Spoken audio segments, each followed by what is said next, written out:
Agora eu vou chamar aqui o Luan. Muito obrigada, Luan, por ter aceitado. O Luan faz pesquisa conosco e ainda é um usuário da NoHarm. Vamos, palmas para o Luan.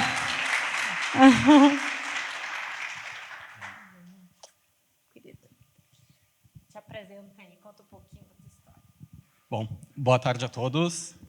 Eu, que nem a Ana falou, eu sou o Luan. Eu trabalho hoje, estou como farmacêutico oncologista na Santa Casa também, só que mais na área da oncologia. Então, eu fico no Hospital Nora Teixeira, o Hospital Novo, que a Tati acabou falando um pouquinho. Nós temos uma instituição que ela já está há 220 anos no mercado. Então, é uma estrutura imensa que nós temos, porém, dentro da oncologia, até 2023, nós tínhamos o Santa Rita como um hospital de referência para a oncologia no estado. Em 2023, final, início de 2024, iniciou o Nora Teixeira, que ele é um hospital 100% privado. E quando eu cheguei em setembro do ano passado, que eu era de uma outra instituição, então eu também estou com a Ana já há uns quase 5 anos trabalhando juntos, eu me deparei sabendo que a Santa Casa tinha ajudado a desenvolver a plataforma, mas não dentro da oncologia. Então, quando eu cheguei em setembro, eu falei, Ana, vem que a gente precisa conversar, e levei a proposta para minha chefia, e daí a gente começou a desenvolver a plataforma da Onco no Nora Teixeira. Pode passar. Tá? Mas por que eu pensei nisso tudo de trazer realmente a NoHarm para dentro da Onco? A gente tem, se nós pegarmos as estimativas, cerca de 19 milhões de pessoas que vão ser diagnosticadas com câncer no mundo ainda, tá? Nesse triênio de 2023 a 2025. Pode passar. Volta. Aí. No Brasil, a estimativa é que a gente tenha, em relação ao triênio passado, um aumento de 80 mil pessoas. Então, a gente vai chegar esse ano, até o fim do ano, com a estimativa de 704 mil novos casos por ano. Pode passar.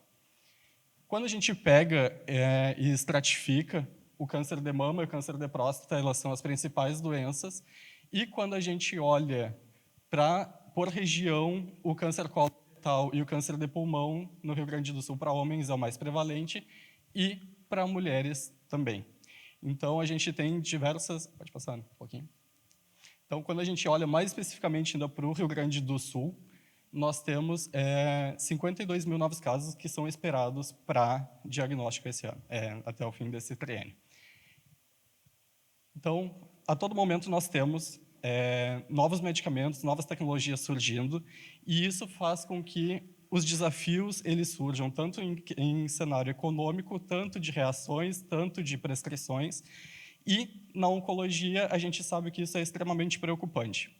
Na Santa Casa nós validamos 100% das prescrições de medicamentos oncológicos, sejam eles subcutâneos, EVs, porém, nem sempre a gente conseguia estratificar esses dados de uma melhor forma, que era o que a gente queria.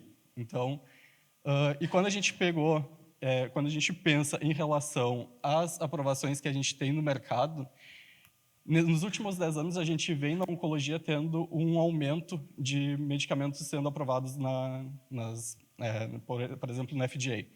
E 36% deles são na oncologia. Então, realmente, a gente precisa ter um olhar e que é algo preocupante.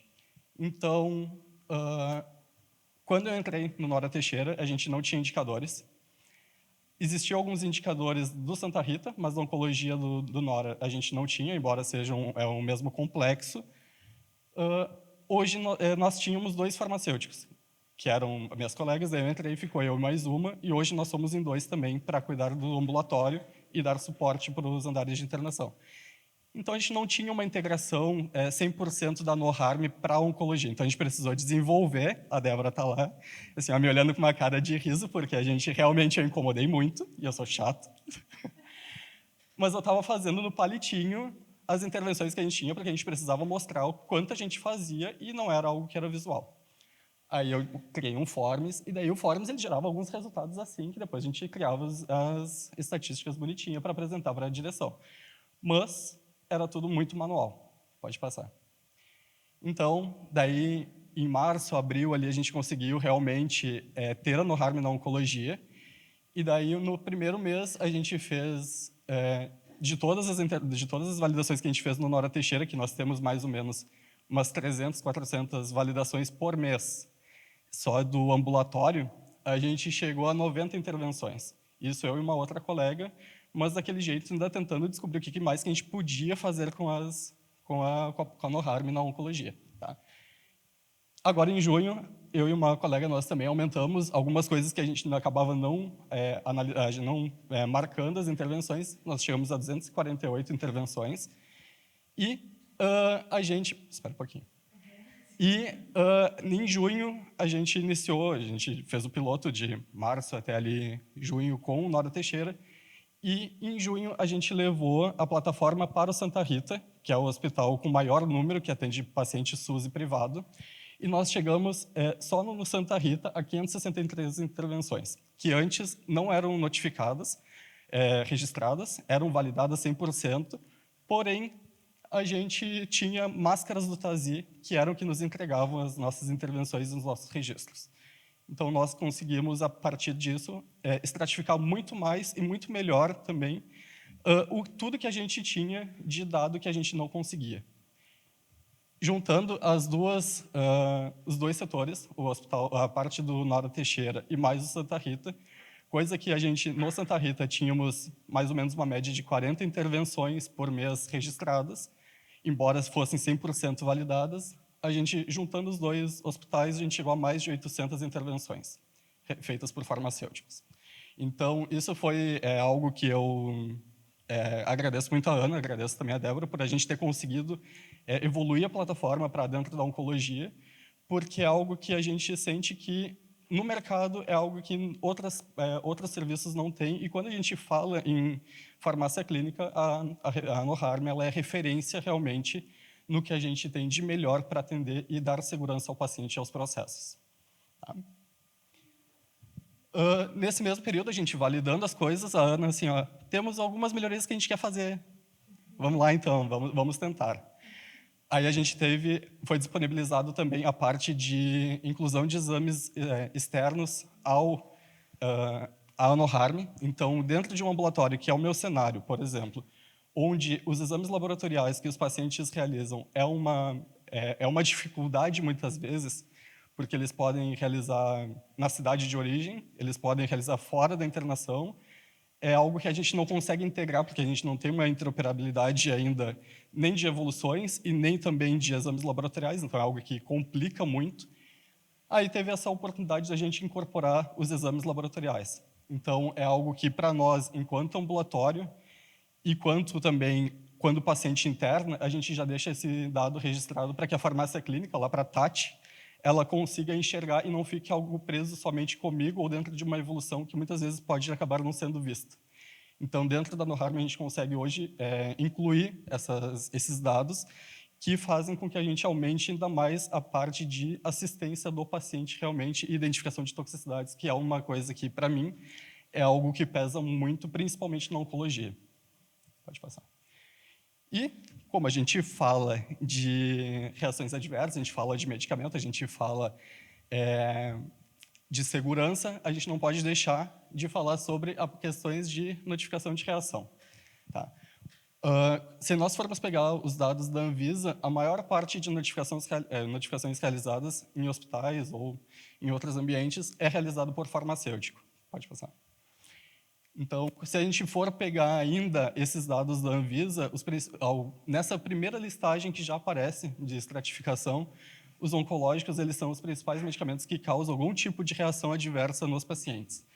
E, por diversos motivos que a gente pode ver ali, como o principal é o prurido, cefaleia, mas a gente tem outras situações que a gente acaba, muitas vezes, não notificando, e principalmente porque as reações adversas com medicamentos muitas vezes elas são de forma que são espontânea ou mesmo pela parte da enfermagem que gera um gatilho para que a gente consiga notificar.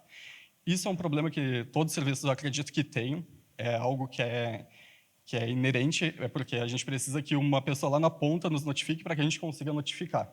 Então, na Santa Casa, eu e minha colega, a gente notifica de todo o complexo em relação à oncologia, em relação à parte dos outros medicamentos acaba sendo o grupo da farmácia clínica, então eu acho que elas sofrem muito mais do que eu em relação a isso, porque a gente tem que preencher no SA, fazer várias partes, mas hoje a gente consegue melhorar um pouco. Mas ainda com isso, em relação às notificações de reação, eu sou uma pessoa que eu gosto de enxergar os dados.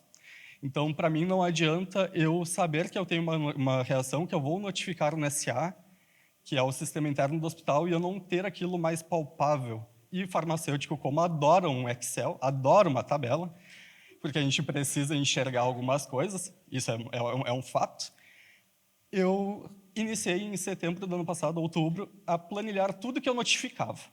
Aí eu registrava o lote, eu registrava a marca, porque no SA eu não tinha a marca que eu estava utilizando da quimioterapia para o paciente. Então, a gente começou a estratificar esses dados de forma totalmente manual. Gerava indicadores, que não são esses daqui, mas a gente gerava uns bonitinhos para as direções, para que a gente, assim, ó, Ana, não dá mais. Não dá mais, tá ruim. Eu estou de um jeito que, assim, ó, eu estou preenchendo uma tabela e eu lembro que tu me falou uns 3 anos atrás, que tu não deve lembrar, mas, Luan, a gente não tem por que trabalhar com Excel mais. O que tem de ideia, traz para a gente que a gente tenta desenvolver de algum jeito. Então, foi aí que eu lembrei disso e pedi para a Ana realizar um motivo de intervenção, que era relacionado à reação adversa. Então, daí, tudo aquilo que eu preenchia numa tabela, ela foi validada direto com o Vigiflow, com a parte que é de notificação da Anvisa, e a gente elencou o que precisava ter para que a gente conseguisse notificar as reações e gerar dados para que a gente saísse de um Excel, a gente tivesse uma questão muito mais palpável e, com isso, a gente enxergar os dados realmente, até seguindo uma lei de LGPD, porque hoje, se a gente ter um Excel, não quer garantir que a gente está garantindo o melhor desfecho para aqueles dados. Então, são dados que se perdem, a gente sai da instituição, o Excel pode ficar na minha nuvem, tchau. A instituição perdeu tudo aquilo que a gente tinha feito. Então, aí, com a NoHarm, a gente conseguiu avançar para isso, muito obrigado. E junto nessa plataforma, a gente criou o algoritmo de Naranjo, que aí a gente tem uma calculadora ali embaixo, que a gente consegue calcular tudo de forma muito mais ágil, não precisando responder aquele +2, -1, -1, +2, 0, claro. A gente tem o sim, não se aplica, que é uma forma validada também da gente enxergar esses dados. E quando a gente finaliza, ele já calcula e já deixa tudo uma intervenção pronta dentro de um relatório, que é o mesmo relatório que a gente já usa de intervenções farmacêuticas. Porém, a gente consegue enxergar no primeiro momento somente os dados que para nós interessam mais. Em junho, por exemplo, eu tive paclitaxel foi o meu medicamento com maior número de reações infusionais, que no meu caso é o que eu notifico hoje, porque é onde a oncologia consegue atuar mais na frente em relação a isso, porque a gente tem um prontuário que o paciente ele foi fazer uma infusão no ambulatório ou na internação, daí teve uma reação, é notificado, e daí gera por gatilho para mim esse dado para eu notificar. Então, hoje, a gente notifica todas as reações e eu saí de um Excel. Então, hoje a gente notifica 100% por aqui. Então, no mês passado, foram 47 intervenções que a gente fez, ou seja, 47 notificações que foram registradas na NoHarm e foram notificadas no sistema interno do hospital, porque a gente não consegue não trabalhar nos dois cenários, e junto com a Anvisa. E quando eu preciso desses dados eles mais robustos, a gente consegue extrair o relatório todo em CVS, e ele gera todos os dados que a gente preencheria manualmente do paciente, do medicamento, tudo. Aí a Débora deve ter passado no trabalho desenhando isso, porque, inclusive, os sintomas a gente consegue deixar elencado. Então, eu tenho um cenário que, se eu precisar de um dado mais rápido, e um cenário se eu precisar enxergar de uma forma mais detalhada.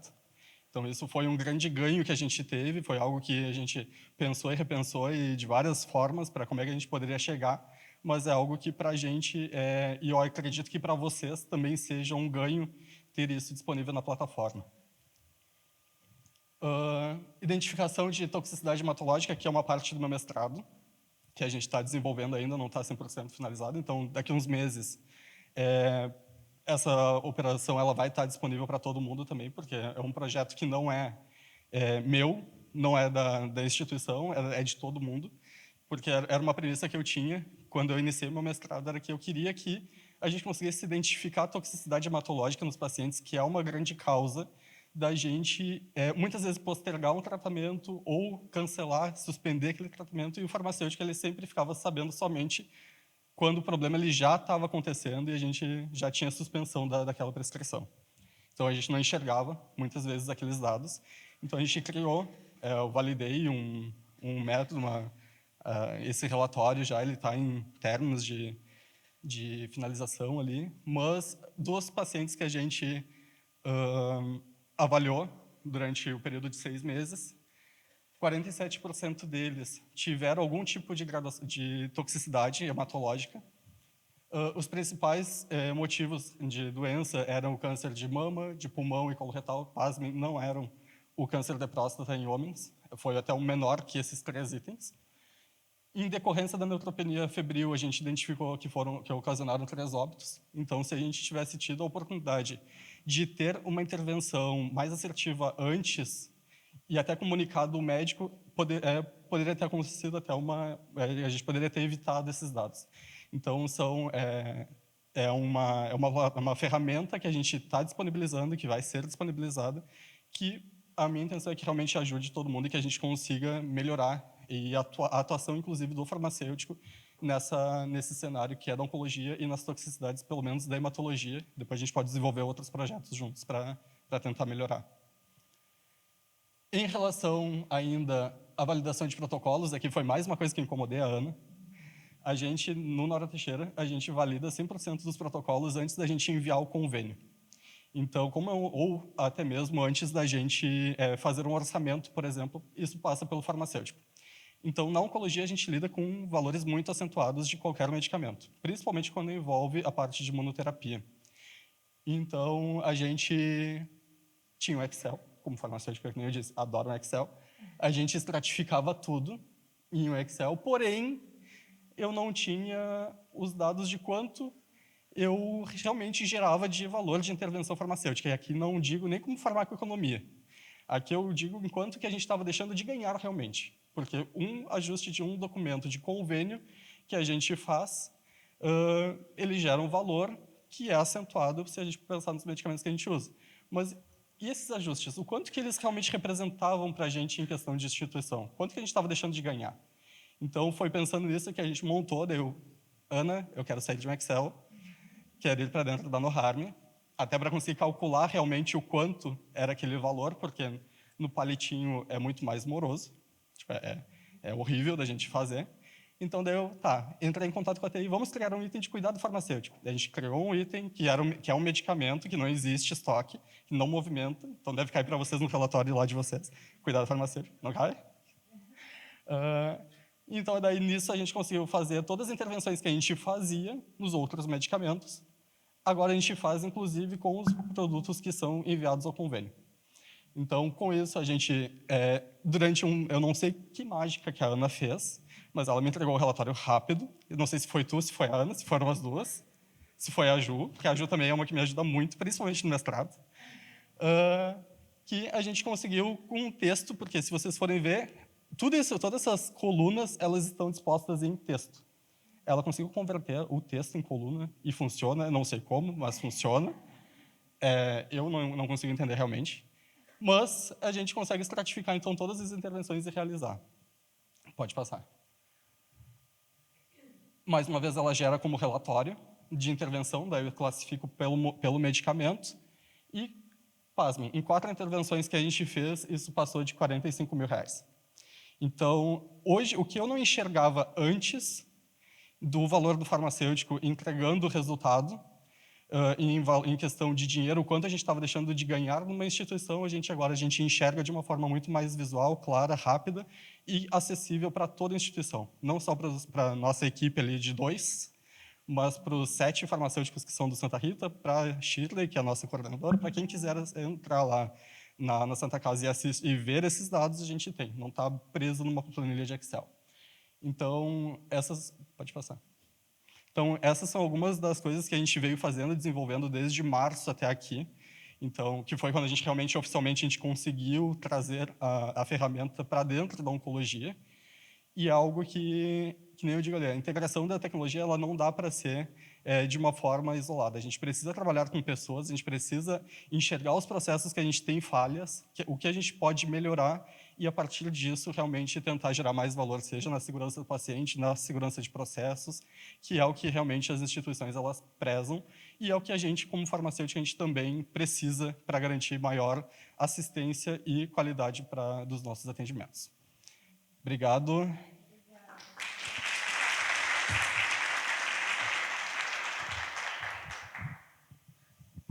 Queria agradecer muito essa nossa parceria, Luan. O Luan é muito dedicado, né? Luan, muito dedicado. Incomodativo. Mas, assim, queria agradecer também o Marcelo, que foi quem fez junto com a gente essa ferramenta e constrói todas essas funcionalidades, né, novas. Então, queria agradecer aqui publicamente ao Marcelo essa nossa parceria que tem rendido frutos para vocês, e a gente acredita muito nessa prática de vocês, o que vocês trazem da prática, essa necessidade que vocês têm de ter os dados e mostrar o potencial do farmacêutico. E por isso que a gente sempre escuta muito e está sempre aberto, né, para receber essas novas ideias. Muito obrigada, Lu. Não, e a gente agradece muito porque, que nem eu disse, a gente não tem ferramentas no mercado que nos assistam enquanto oncologia. Eu posso tentar enumerar as plataformas que a gente tem envolvendo inteligência artificial, ou que dizem que, pelo menos, que são inteligência artificial, porque a gente sabe que nem tudo é. Mas, em relação à parte que envolve prescrição, dispensação, processo, não tem. Então, é algo que realmente a gente... Tanto que quando eu fui fazer o meu projeto mestrado que envolve a parte de toxicidade, eu busquei, não tinha, e daí eu falei que... E daí eu falei, não, a gente precisa botar isso em prática de alguma forma, porque a gente vai entregar uma assistência um pouco melhor no que tange a oncologia, que é algo que a gente não enxerga muitas vezes, e o farmacêutico ele fica numa tabelinha de Excel. Então, o que eu já falei para a Ana, eu pedi que aquela parte que envolve reação infusional, ela vire um alerta também de reação, porque a gente sabe que muitas vezes a gente valida várias prescrições, embora a gente tenha que a gente valide 100%, alguns detalhes dentro da oncologia é impactante, é importante a gente enxergar, e o campo de reação infusional ela precisa virar um alerta também, que foi o que eu pedi para a Ana, já que ela está estudando. Como que a gente vai fazer isso? O que a gente vai fazer? O Luan é bem criativo, né? Só tem que ter tempo para fazer. Não, mas eu agradeço muito mesmo. Eu acho que a NoHarm cresce com essas pessoas criativas e que querem, de fato, impactar os pacientes, né? Então, agradeço muito. Eu queria ver se alguém quer fazer alguma pergunta. Boa tarde, eu sou Karine Blatt, farmacêutica e professora da UFSPA. Eu vou aproveitar, eu ia fazer uma pergunta para a Tati, daí eu já faço junto, então, que antes acabei ficando tímida e não fiz. Mas parabéns, né? Eu acompanhei um pouquinho a implantação, acompanho desde sempre, né, a implantação da farmácia clínica. E fiquei muito feliz e orgulhosa assim, de ver os resultados e a tua apresentação, Tati. E também sou admiradora desse projeto, né, que é a NoHarm. Acho que tem um potencial enorme e que bom ver essas adaptações, né, essas inovações e ver a ferramenta crescer. Eu queria também parabenizar o Luan, né, porque vocês, os dois, trouxeram a questão de custo, né? Claro que eu acho que vidas impactadas é importante, mas quando a gente precisa de uma ferramenta para discutir com o gestor, os custos são importantes, assim, e que bom que tem essa nova ferramenta dentro da NoHarm. Mas só queria entender um pouquinho como que vocês calculam daí esse custos evitados, na verdade, né? Eu diria que como é que é mais ou menos esse cálculo e o que significa esse valor? Então, o gasto evitado a gente calcula, Karine, a partir da questão do custo médio dos nossos medicamentos, né? E de acordo com que a gente, se a avaliação do farmacêutico não tivesse o que seria realmente evitado ou não. Então, a gente, baseado nas nossas entradas de medicamento, porque o valor do medicamento ele modifica a partir do momento das notas que entram. Então, assim, é constante a atualização. A gente até brigava muito, assim, porque não está atualizando o custo médio. E, na verdade, atualiza. E aí, o nosso custo médio vai modificando e ele vai calculando já puxar automático da ferramenta. Por isso que hoje a gente validou esses dados e a gente consegue colocar. Por exemplo, assim, se tu quer deixar a intervenção, tu pode deixar a intervenção até a data de alta ou por tantos dias. Então, a gente tem, para cada intervenção, a gente tem os dias que a gente vai deixar aquela intervenção contabilizando, né? Então, isso tudo, principalmente com antimicrobianos, assim, se tu fez uma intervenção de tempo de tratamento, tá? E aí, esse antimicrobiano estava prescrito para 10 dias.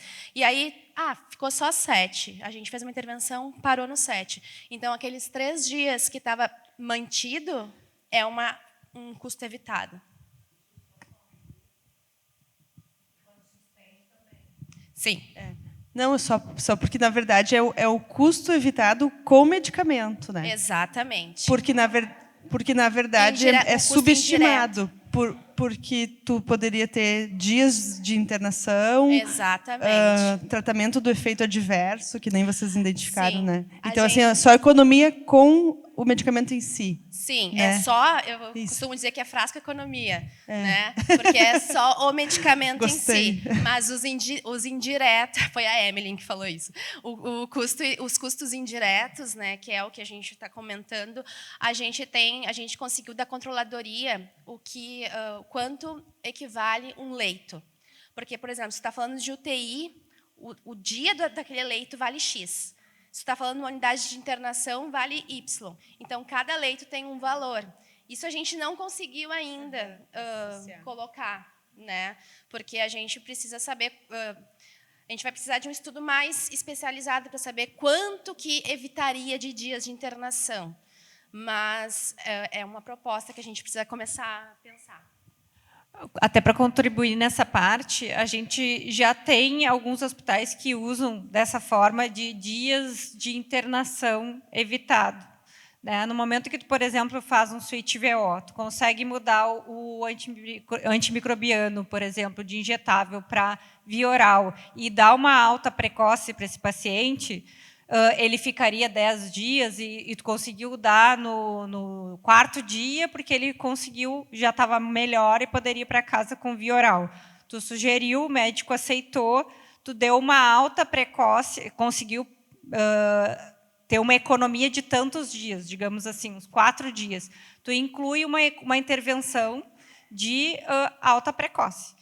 E essa alta precoce tu coloca, dependendo do leito que esse paciente está, se é um leito, né, de UTI ou de enfermaria, tu vai considerar a economia desses dias de internação. A gente chama uma farmacoeconomia customizada, que daí tu vai definir a economia. Além dos medicamentos, né, tu vai ter de economia, tu vai ter também a internação.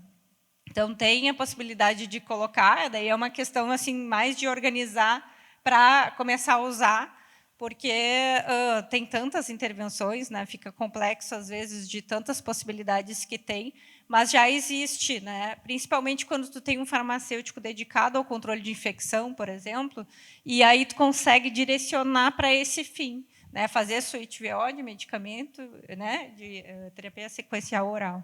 Então, a gente tem essa possibilidade, é difícil ter perna para tudo, né? Mas, então, é isso, não sei. Alguém mais tem alguma dúvida? Uma pergunta? Não? Então, tá, eu quero agradecer vocês de novo. Obrigada. Obrigada, Tati.